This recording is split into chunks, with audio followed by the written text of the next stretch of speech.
Hello friends, આજે આપણે બનાવીશું ગરમીમાં પેટને ઠંડક આપે અને લૂથી બચાવે તેવું કાચી કેરીનું શરબત. એકવાર આ કાચી કેરીનું સિરપ બનાવી અને તમે તેને ફ્રીજમાં આખા વર્ષ માટે સ્ટોર પણ કરી શકો છો. પછી જ્યારે પણ શરબત પીવાની ઈચ્છા થાય ત્યારે માત્ર તેને પાણીમાં મિક્સ કરી અને શરબત તૈયાર થઈ જાય છે. તો ચાલો રેસીપી શરૂ કરીએ. રેસીપી પસંદ આવે ફ્રેન્ડ્સ તો પ્લીઝ મારી ચેનલને જરૂરથી સબસ્ક્રાઇબ કરજો. લાઈક, કોમેન્ટ અને શેર કરવાનું બિલકુલ ના ભૂલતા. તો ચાલો શરૂ કરીએ. તો સૌથી પહેલા અહીં કાચી કેરીનું શરબત બનાવવા માટે મેં 250 ગ્રામ કાચી કેરી લીધી છે. કેરીને એકદમ સારી રીતે પાણીથી ધોઈ લૂછી અને તેને સાફ કરી લેવાની છે અને તેની જે છાલ છે તેને કાઢી લેવાની છે.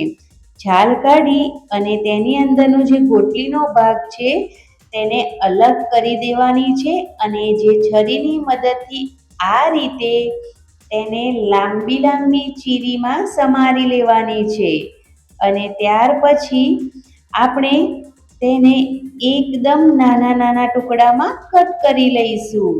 તો અહીં મેં તોતાપુરી કેરી લીધેલી છે. આ કેરી વધારે પડતી ખાટી નથી હોતી. તમે ઈચ્છો તો દેશી કેરી પણ લઈ શકો છો. તો તેમાં પછી તમારે મીઠાશ વધારે એડ કરવી પડશે. તો મેં અહીંયા કેરીને કટ કરી અહીંયા બધી જ કેરીને નાના ટુકડામાં કટ કરી લીધી છે. હવે સ્ટીમર લઈશું અને તેની અંદર પાણી ગરમ કરવા મૂકીશું અને કટ કરેલી કેરીની પ્લેટ એડ કરી ઢાંકણ બંધ કરી તેને 7 થી 8 મિનિટ માટે સ્ટીમ થવા દઈશું. અત્યારે 7 થી 8 મિનિટ જેટલો ટાઈમ થઈ ગયો છે. હવે ઢાંકણ ખોલી અને ચેક કરી લઈએ તો એકદમ સરસ કેરી છે એ બોઇલ થઈ ગઈ છે. તમે આ રીતે ચાકુની મદદથી તેને ચેક કરી શકો છો. હવે તેને એકદમ સરસ આપણે ઠંડી થવા દઈશું. કેરી ઠંડી થઈ જાય એટલે તેને આપણે મિક્સર જારમાં એડ કરી દેવાની છે અને તેને એકદમ સરસ પીસી લેવાની છે. કેરીને પીસીને આ રીતનો પલ્પ રેડી થઈ ગયો છે. આપણે માપ કરી લેશું તો અહીંયા 1 વાટકી જેટલો પલ્પ રેડી થયો છે.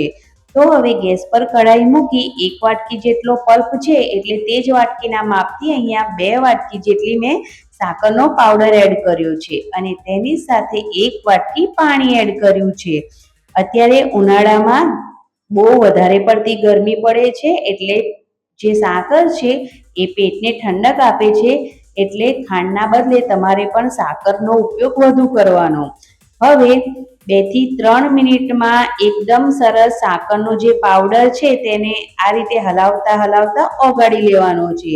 હવે એક ઉભરો આવી ગયો છે એટલે જે આપણે તૈયાર કર્યો છે કેરીનો પલ્પ તે બધો એક જ સાથે આપણે તેને અંદર ઉમેરી દેવાનો છે અને હવે ચમચાની મદદથી આપણે હલાવી તેને એકદમ સરસ મિક્સ કરી લઈશું.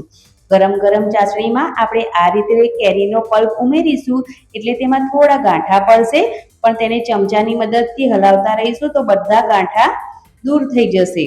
હવે એકદમ સરસ પલ્પ રેડી થઈ ગયો છે ચાસણી સાથે. તો અહીંયા થોડો આપણે ગ્રીન કલર એડ કરીશું. આ ટોટલી ઓપ્શનલ છે. તમારે ના એડ કરવો હોય તો તમે સ્કીપ પણ કરી શકો છો. આ સિરપ એકદમ માર્કેટ જેવો લુક આપવા મેં અહીંયા કલર એડ કર્યો છે. હવે એકદમ સારી રીતે કલર પણ મિક્સ થઈ ગયો છે અને આ કલરનો કોઈ પણ ટેસ્ટ આપણા જે આ સિરપ છે તેમાં નહીં આવે. તો રેડી થઈ ગયો છે એકદમ સરસ સિરપ. તેને ઠંડો થવા સાઈડ પર મૂકીશું. ત્યાં સુધી આપણે એક મસાલો બનાવીશું. તો મેં અહીંયા ખાંડણી લઈ લીધી છે. તેની અંદર અડધી ચમચી વરિયાળી શેકેલી, અડધી ચમચી જીરું શેકેલું, અડધી ચમચી સફેદ મીઠું અને અડધી ચમચી જેટલો સંચળ પાવડર એડ કર્યો છે. હવે બધી જ વસ્તુને એકદમ સારી રીતે ખાંડી લઈશું અને તેને ચાળીને સાઈડ પર મૂકી દેવાનું છે. આ મસાલાનો ઉપયોગ આપણે આગળ કરીશું. હવે અહીંયા જે પલ્પ છે એ પણ એકદમ સરસ ઠંડો થઈ ગયો છે.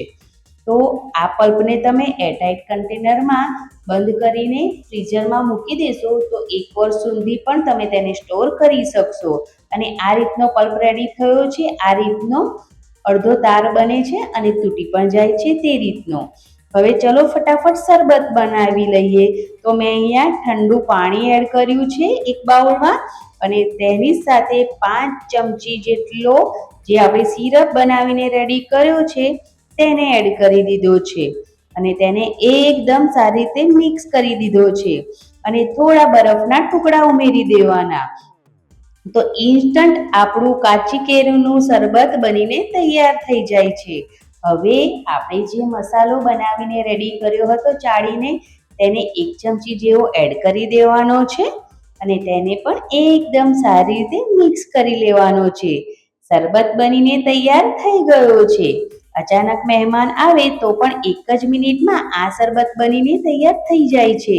તો ઉનાળાની ગરમીમાં પેટની અંદરથી એસી જેવી ઠંડક આપે, લૂથી બચાવે, પાચન સારું રાખે તેવું કાચી કેરીનું શરબત તૈયાર છે.